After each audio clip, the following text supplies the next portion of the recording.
The word HROT, H-R-O-T, translated from Czech into English, means the point or the tip of a knife, a bullet, or an arrow. The PC game titled HROT is a single-player first-person shooter set in USSR-controlled Czechoslovakia after an unspecified disaster in 1986. At a first glance, HROT seems like one of the many new-school boomer shooters using the faux PlayStation 1 graphic style, and appearing to be similar to Doom, Dusk, Chasm the Rift, and Quake, to name a few. With that, I must say that HROT is in a league of its own, and separates itself a cut above from the aforementioned titles, respectfully. Truly, it is deserving of the near-perfect critic ratings, and the coveted overwhelmingly positive rating on Steam. But what makes HROT so critically acclaimed?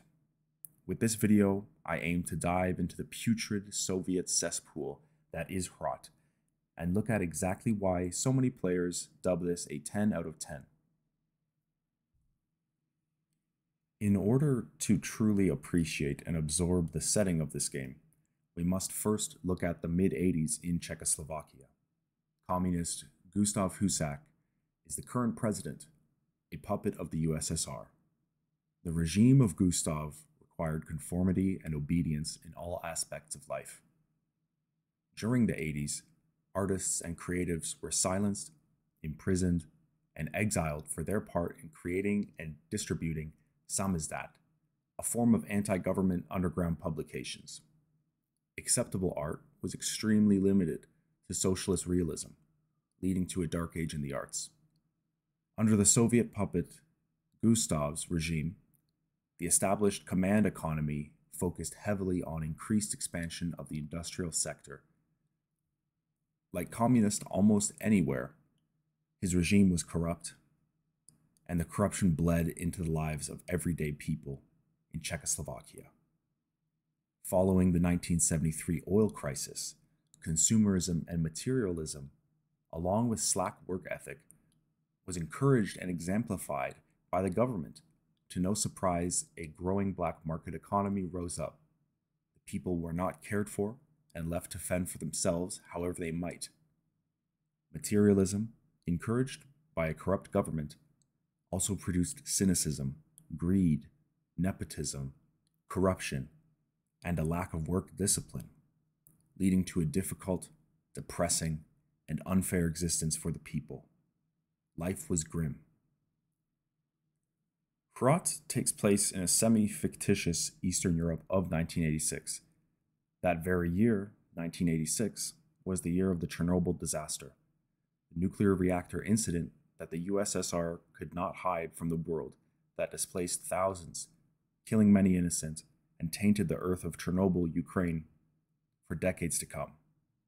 Although HROT takes place following an unspecified disaster, it is worth presuming that this disaster was more than likely at fault of the state, due to unsafe work practice or general government corruption. Further, examples such as sound design, enemies, and level design discussed later on lead me to heavily suggest that this unspecified disaster was some form of nuclear incident. The visual style of HROT is that of simple polygons and low-res textures, emulating an old-school graphical look reminiscent of the PlayStation 1 and early PC FPS games. Though the graphics are not demanding, the style is consistent and therefore achieves a better effect as opposed to trying for realism and failing. Further, these light-duty graphics make it so that just about any PC hardware will run this game at a smooth and consistent frame rate, which is another attribute that is more important than fancy graphics. 50 shades of brown is what makes HROT recognizable.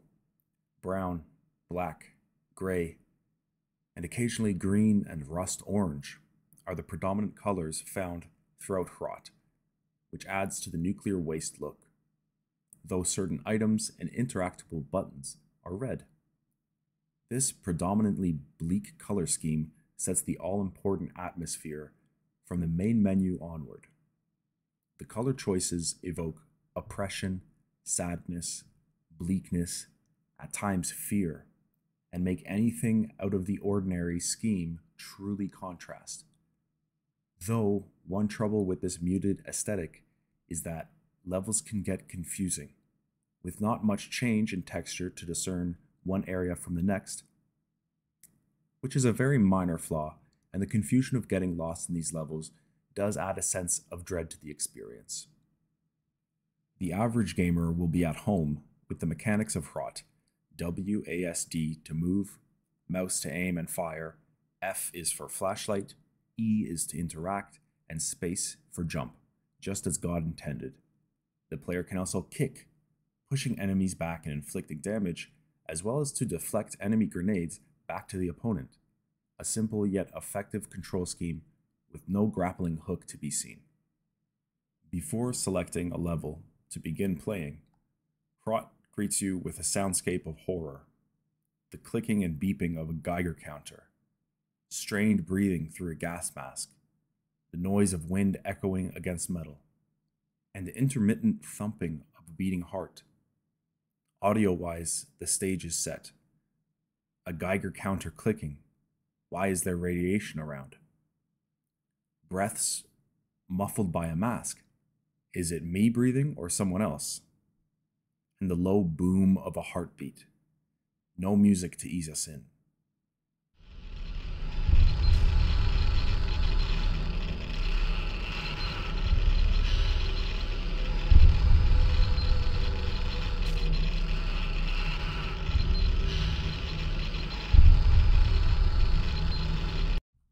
Throughout each level, the player's Geiger counter will crackle to life, signaling dangerous levels of ionizing radiation.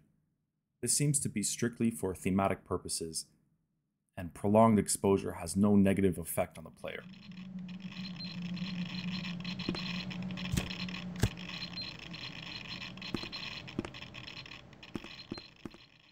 The ambient music tracks through the levels of HROT consist of suspenseful, slow, gritty, low-frequency noise. A drawn-out bass drum vibrates, wind howling lightly, metal creaking, echoing synthesizers, the occasional low signal of a horn, water running through pipes, water splashing under the player's feet, falling over a ledge, or pattering against the ground during rain. All blended together for an ambient soundtrack that keeps you afraid of what's around the next corner. Take a listen.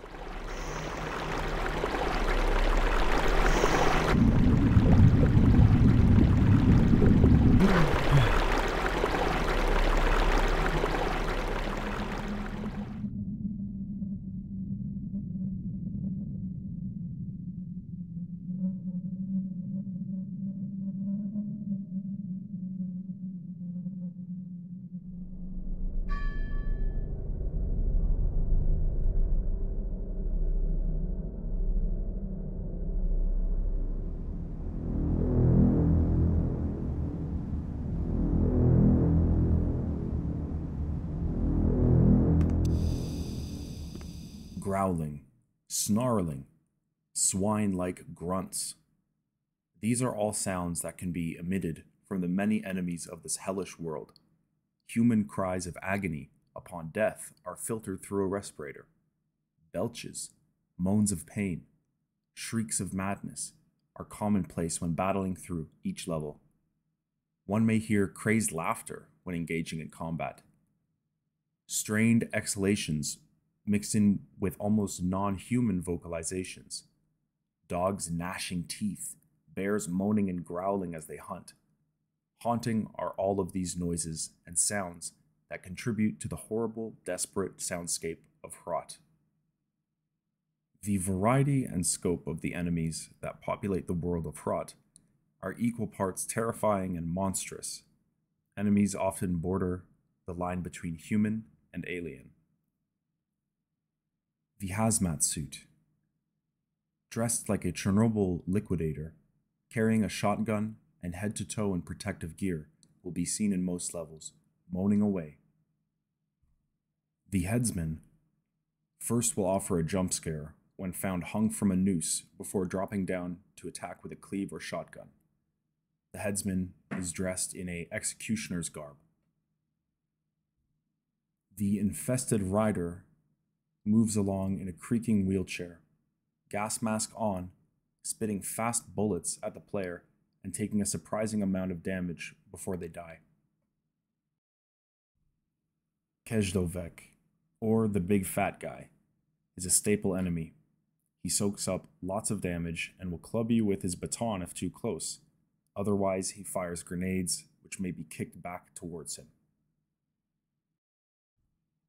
The Miner, a crazed uranium mine worker who charges after the player wielding only an explosive barrel. This humanoid is a priority target, lest he get too close.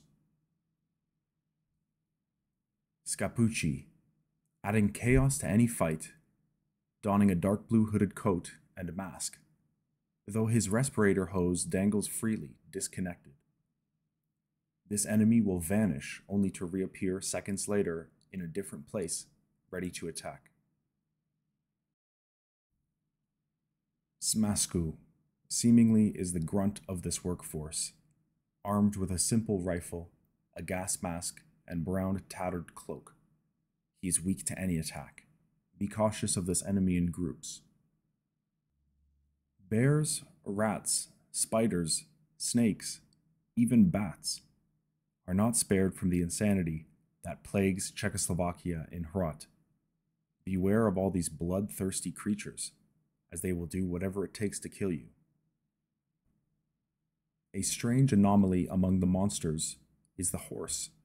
Not a standard horse, but a horse donning a Soviet-era gas mask. At times, enemies will ride this horse into battle. Other times, the masked horse will present as a boss fight. Unnatural entities lurk within this disaster zone. Attack helicopters, Confidant, a floating head hooked up to life support that spits life-draining bullets, making vision go dark. Construction equipment gains sentience with a skid-steer loader, charging to attack out of nowhere seemingly with no human operator. Walking corpses, decaying, zombified skeletal remains will rise more than once from the dead, extremely difficult to kill and very harmful. Each level follows a similar script. Pick up weapons and ammo, explore the map to find and kill all hostiles, and find the 3 keys needed to unlock different zones within the map, finally leading to an end level button. Certain levels do feature mini-bosses, as well as level bosses. Episode 1, Kiss Me Gustav. In the first episode, the player is introduced to 1986 Prague after the incident. A large military force has taken control of key areas, and one must explore and make way through them in order to escape the chaos. From dark bunkers and sewers to large open urban settlements, ancient places, and more. The episode title of Kiss Me Gustav is a reference to the famous photo of Gustav Husek and Soviet Premier Leonid Brezhnev passionately kissing each other on the lips. Level 1, Cosmonaut Station. The world has gone to hell, and the homeland is a mess. Strange invaders are lurking everywhere, and it is high time that the player did something about it. A sign on the wall at the start of the level is translated as, "The ultimate duty and honor of every citizen is to defend the homeland and its socialist establishment," thus giving us our objective for the rest of the game. The subterranean complex presents itself, rusted and disused. Climbing a ladder and turning a valve which opens a hidden panel, we learn the very basics of how to move through the levels. Entering a dark space and meeting the first enemy, a soldier wearing a gas mask and smock, vomiting on the ground loudly. Quickly turning on the flashlight, we kill him, establishing quickly how we are to survive in this world.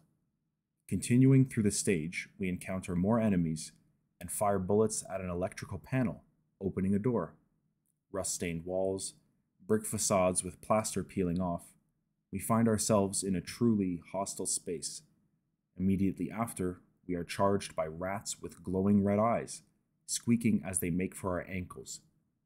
A skeleton propped up against the wall in a side room poses the question, how long has this place been abandoned? Long enough for a body to decompose? A porcelain nesting doll teaches us that we can interact with certain items in the world around us. Some light platforming leads us to a precious can of chicken, which boosts our health. More twisting halls force us forwards. Discovering barracks-style sleeping quarters, these creatures have been here for some time. A bloody dog charges us. Is nothing left peaceful in this place? A radio sits in a corner, playing only static. Entering a locked room, we find soldiers in what seem to be a headquarters area, Soviet flags on the wall, and a portrait of the leader Gustav Husek. A brief elevator ride brings us up to a metro station. No decorations here, only bare bones. Practicality. Though trains are running, passing by the station without stopping. Cosmonaut Station reads a plaque on the wall. This cosmonaut is a recurring side character we will see in the future.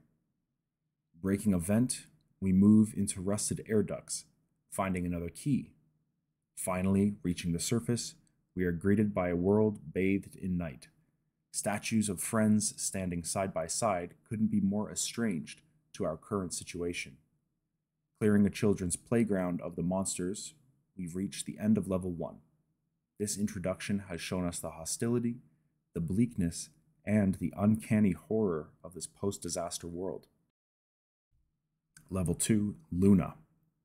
Starting outside the House of Culture, there are some interesting things to read. A sign that says, "Citizens, keep calm and follow all instructions of the National Committee diligently." Once inside the House of Culture, we move through an auditorium, a balcony, a storeroom, and into an office. Inside this office is a typewriter, which, when interacted with, types out, "Lenin, Comrade Lenin, eternal Lenin lived. Lenin lives. Lenin is to live forever."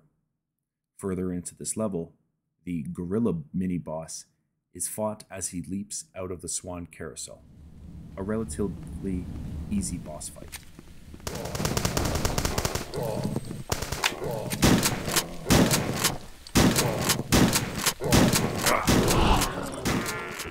Level 3, Sewage Treatment Plant.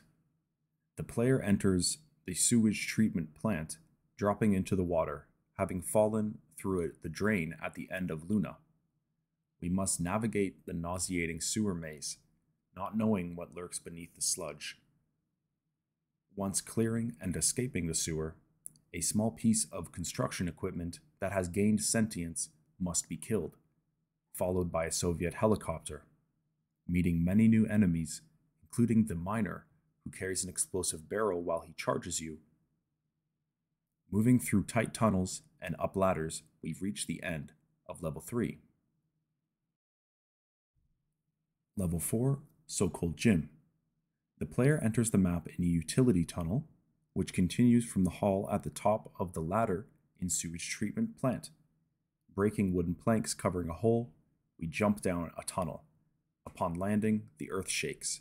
Something is unstable here. Moving through enemy resistance, we open a valve, flooding the area and raising the water level, allowing us to access another set of sewage ducts. Exiting the sewer ducts, we come upon a small shopping square.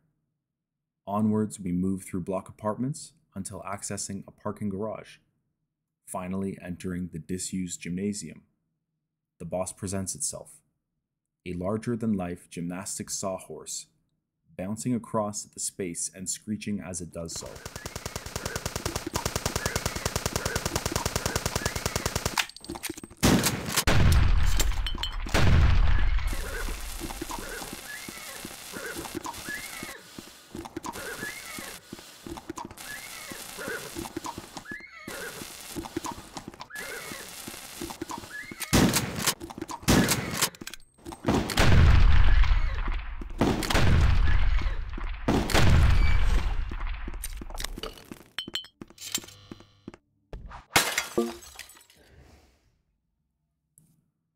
Levels 5 through 7 progress as we get closer to the episode end goal of the Mausoleum, which leads us to Level 8, the Mausoleum.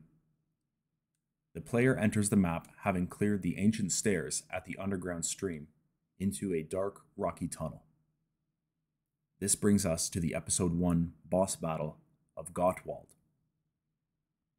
Klement Gottwald was the chairman of the Communist Party of Czechoslovakia between 1929 and 1953, as well as the president of the CSSR between 1946 and 1953. Both charges came to an end with his death. The first encounter with Gottwald occurs once the player enters the mausoleum's locked chamber. After collecting the required keys and clearing enemy presence, when shooting the 2 electrical panels, the coffin with the seemingly dead Gottwald will go down, allowing the player access to the underground area that takes care of preserving Klement before accessing the tower where he's seen hanging, awaiting to start the battle with the player. At first, it looks normal and covered in the coffin with his chest and head in clear sight, but when battling him, and after, one can see his true form. From below the ribs starts a metallic belt-like zone that leads to a spider-like lower body with 4 large limbs used for moving and attacking the player. His arms also seem to have been affected by the procedures that have taken him to his current form, having 2 limbs like pincers of seemingly the same tissue as the legs. He's seen wearing formal outfit with a few medals and holding a pipe in his mouth. Upon death, the tower's floor will raise as an elevator, taking the player to the outside area with a fountain and a switch to end the level.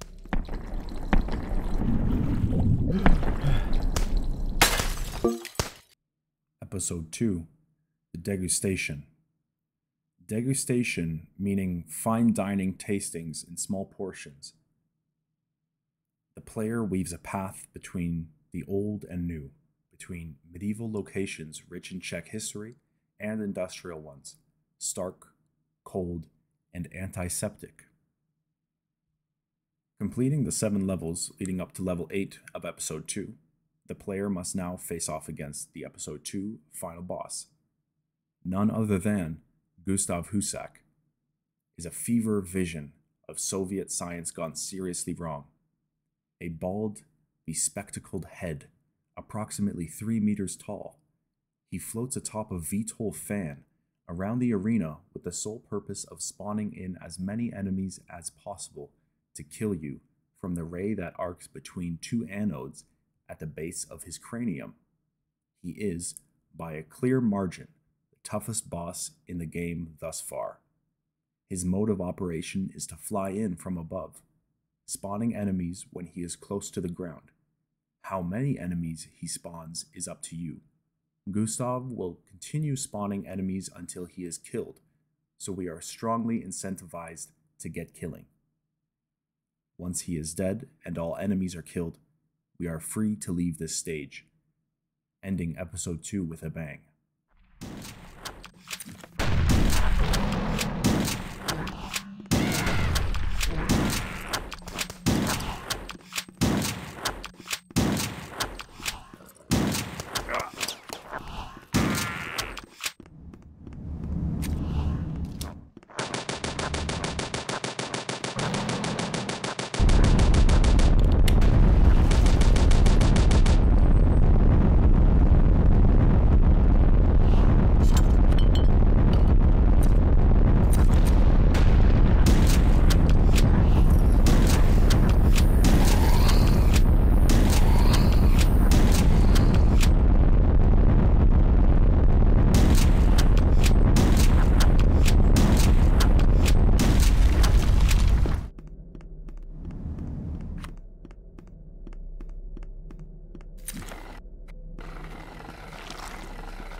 Upon completion of Episode 1, Kiss Me Gustav, a recipe screen is shown, a list of ingredients and cooking instructions for making this Eastern European delicacy of beef stroganoff.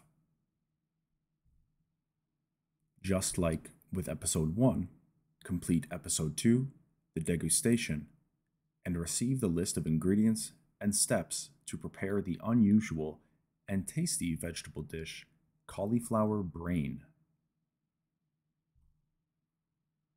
Garbed completely in a CCCP Burkut spacesuit, Cosmonaut is a mysterious figure of unknown demeanor, with the dark visor of his helmet concealing his face. Appearing only twice through the game, this character is rare and does not do much. In level Luna, upon the player exiting the sewer, the cosmonaut is seen dropping in, falling from the sky, landing unmoving near a sculpture dedicated to 30 years of the Soviet space program.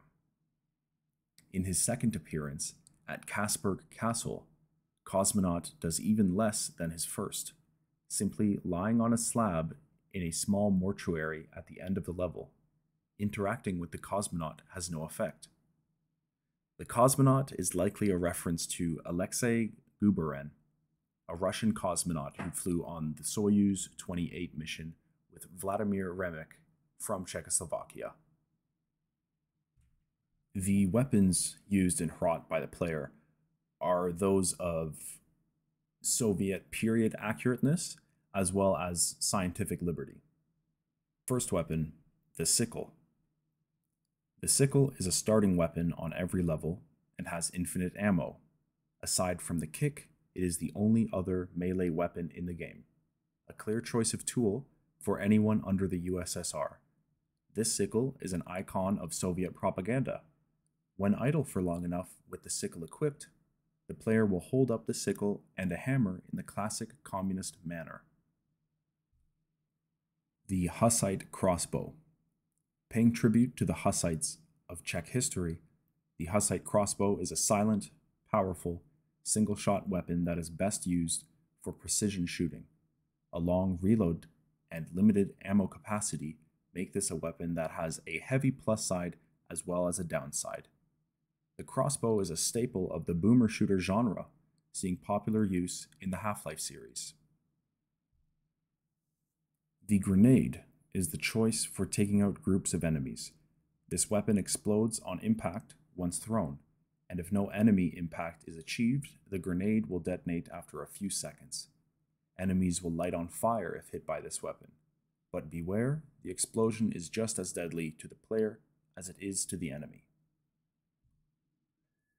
The Hussite hand cannon. Using grenades as ammunition, the Hussite hand cannon again pays homage to the historical Czech Hussite movement. Best suited for taking down beefy enemies at a distance, unlike the thrown grenade, the hand cannon projectile follows a linear flight path and will explode on impact, not recommended for use in close quarters. The pistol.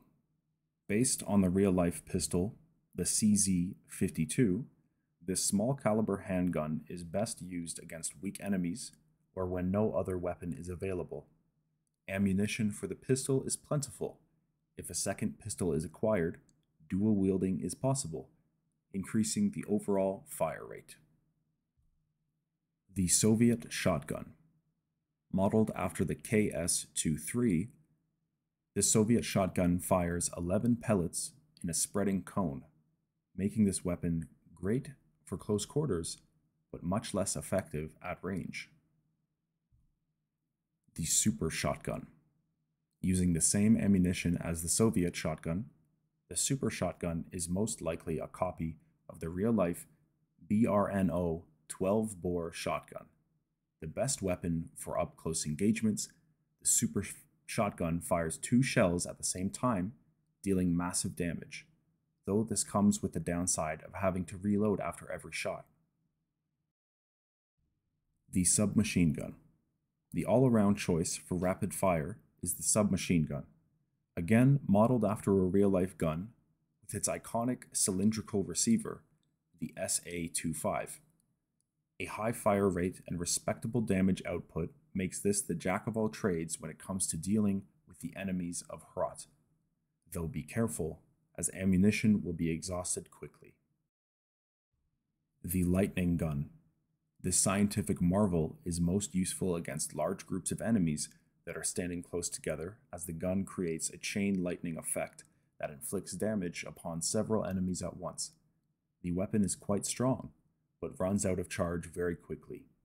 If used in water, the electricity will instantly kill the user. The lightning gun replaced the ball lightning launcher in update 0.50. HROT features a vast array of pickups that are thematic to Eastern Europe and Czech culture. All of the pickups may help the player in some way. Armor pickups. Koruna or crowns are coins that give 1 or 5 additional armor points to the player, allowing them to absorb more damage before taking health damage. Underpants. What could better gird the player with a snug feeling of warmth and comfort better than a fresh pair of clean underwear? Not only do they give the player 60 points of armor, they will steel your resolve to destroy all the horrors that are plaguing the homeland. Medal. The military medal is a reference to the lore that Soviet World War II veterans had chests coated with medals, and that there were so many medals on them, it made them bulletproof. Finding one will give the player 30 points of armor. Health pickups. Throughout the world of HROT, certain items will grant a health increase, many of these items being traditional Czech foods. Bread. A common type of bread roll throughout much of Central Europe and nearby countries, kifli bread, offers 10 points of health. Enjoy the fresh baked goodness. Liver dumpling.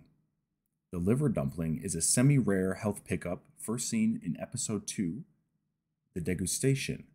Consuming one gives the player 2 points of health and will bring a smile to your lips as you savor its meaty goodness. Liver dumplings are very popular in the Czech Republic, a traditional part of the wedding menu and a vital ingredient to liver dumpling soup. Soup main course cake. This delectable health pickup is a metal lunch container containing the eponymous 3-course meal of a soup, main course, and cake. Finding one will give the player 50 points of health, so you should eat hearty and get back to killing enemies of the homeland. Canned poultry. Finding a can of tasty canned poultry is worth 5 points of health to the player, even if their health is at 100, the only health boost that can do so. This health pickup was previously called a can of blood and fat, but rebranded in version 0.4.8. Substance use. HROT offers a realistic view into the dark realities of countries dealing with difficult times. In this case, the difficulty is from an unnamed nuclear incident that threatens the lives of every Czech citizen and the player, which in turn drives us to lose ourselves in different mind-altering substances. Wine. A bottle of wine is a portable health kit bound to the 10th inventory slot that the player can carry and consume as needed. It is a bottle of, pardon my pronunciation, Busek Velhartic, a Czech table wine. A single bottle will have a number of swigs that the player can consume before the bottle is emptied and brazenly discarded. Each swig of wine will give the player 10 points of health, which can exceed the 100 maximum. It will also make the player mildly disoriented, depending on how much wine was consumed. Psilocybin mushrooms. In Episode 2, Level 3, Velhartis, the path forward is blocked until 5 psilocybin mushrooms are picked and consumed. Upon consuming the mushrooms, our vision gets dizzy and warped. Mushrooms do grow like wildflowers in Eastern Europe, so this is understandable. Also, when Episode 2 Level 2 uranium mine was first released, the room contained pickable psilocybin mushrooms. However, the developer removed the mushrooms in version 0.4.4, stating that it was a work in progress. He later noted that psilocybin mushrooms would not grow in a cave as the reason for the removal. In its essence, HROT has a simple premise, that of an unspecified disaster that takes place in 1986 in Czechoslovakia. Many will speculate and agree that the Chernobyl disaster is the likely candidate for this unspecified disaster. Though that may not be true, the developers of HROT have gone the route of a more mysterious disaster in this world rather than laying it out plainly to see. The ambiguity of the disaster that takes place in this game is, I believe, a commentary of the troubles, the darkness, and the iron rule over the average person that was so prevalent in the USSR and still continues to some extent in Eastern Europe today. It is up to the player to make the decision as to what they believe happened in this fictional Czechoslovakia of 1986. What HROT puts forth is an at times comedic but painfully honest look into how the politics of the oligarchs simply ruin the lives of the citizen. One thing is clear in HROT: politicians and the government are not here to help. Quite the opposite, in fact, despite what they may say. There is no obvious and clear-cut storyline. What we are given instead is a mood. We're given an ambiance. Through the monsters, the atmosphere, the soundscape, the items, the hilarious political boss fights, propaganda posters, and the disgusting brown level design, we are given a real look into the fears of many during the Soviet times. Fear of complete government control and science gone rampant with no regard for humans. The enemy selection, weapon choice, world building, the item pickups, sound design, and closeness to a real place, that real place of Czechoslovakia that once was, has made HROT, in my opinion, and many others' opinion, to be a 10 out of 10. Or it's just a game where you shoot stuff. Who knows? I'm just one guy after all. What I will say is, don't trust the man behind the curtain. He is probably radioactive.